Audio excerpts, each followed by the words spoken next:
Hello mga kakasin, good morning again. No? Today is July 26. So, habang nag-grade tayo ng mga comment, kapi-kapi din tayo, no? So, today mayroon ako i-flex na comment pero hindi ko lang ano diyan sa screen. Basahin ko lang po, no? Mayroon akong comment dito na gustuhan ko.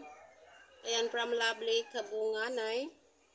Nag-review lang ako ng mga comment ba tapos gusto ko siyang i-flex. Ayan, sabi ni Ma'am Lovely, hello guys, kung wala kayong may tulong sa kanila, wag na lang kayong mag-comment kasi imbes makakatulong kayo, nag-comment pa kayo ng hindi maganda. Hashtag please respect kasi pira pinag-usapan dyan. Ito ay about to sa scam, no?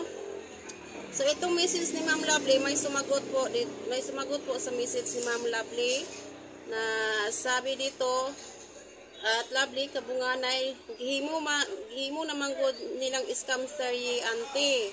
Ginapost in public kada update. So expect YouTube kag comment ana. Og dili gusto na ay na mag-comment, dapat in private gihusay. Di ba? Sabi niya, kung dili daw may gustong na ay mag-comment, dapat in private na lang gihusay. So anin no? So kini kay scam ni siya, dili ni pwedeng i-private lang kasi para awareness din to sa iba. Hindi ito na mo ginawang serye or scam serye. Nagbigay kami ng update, ginabidyohan na mo, nag-video kami para po sa kaalaman ng lahat na yung mga taong wala pa pong kaalam-alam about sa scam para ma-aware sila. So hindi naman na gawa naming scam serye to sa ang nangyayari. No? So, yes, para po sa awareness, awareness lang po to sa lahat. Na, ulitin ko sa mga walang alam po about sa scam.